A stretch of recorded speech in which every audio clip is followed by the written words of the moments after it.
और उसमें फिर फायरिंग हुई और फायरिंग में इनको बुलेट इंजरी हुई और जब इनको हॉस्पिटल ले जाया गया then he was declared brought dead.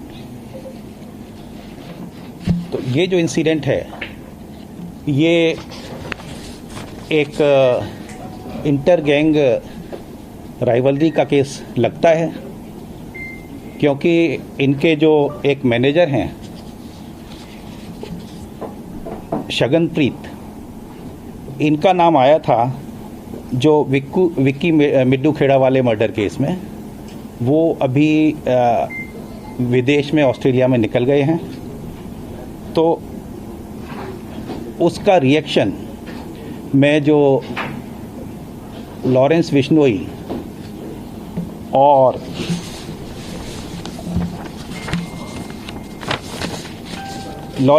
Gang का इसमें हाथ है और इसकी जिम्मेदारी जो है वो लकी उन्होंने ले ली है उनकी गैंग के कनाडा से। इसके बारे में 2-3 बातें मैं बताना चाहूँगा। अभी तक के जो उसमें इन्वेस्टिगेशन में आया कि इनके पास सिक्योरिटी के पंजाब पुलिस के 4 कमांडो थे और अभी घल्लूघारा की वजह से हर साल पंजाब में सिक्योरिटी से थिन आउट करके फोर्स निकालते हैं जिससे घल्लूघारा के अरेंजमेंट फुल प्रूफ हों। उसमें इनके 2 कमांडो विड्रॉ किए गए थे।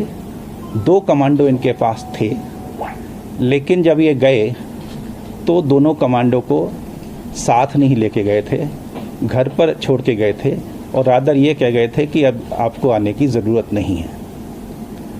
इनके पास एक प्राइवेट बुलेट प्रूफ गाड़ी थी, वो भी नहीं लेके गए थे। तो ये जो फैक्ट है ये मैं आपके ध्यान में लाना चाहूँगा। और केस का इन्वेस्टिगेशन चल रहा है। सीएम साहब के आदेश पर एक एसआईटी बनाने के लिए आईजी रेंज को मेरी तरफ से कह दिया गया है। इस मौके पर जो एम्प्टी केस बरामद हुए हैं 30 के करीब, उससे अलग अलग बोर के जैसे 9mm है, 455 है, वो उससे लगता है कि अलग अलग बोर के तीन वेपन, कम से कम 3 वेपन इस्तेमाल हुए हैं। केस की तफ्तीश चल रही है। आईजी रेंज वहाँ पहुँच गए हैं, कैंप कर रहे हैं।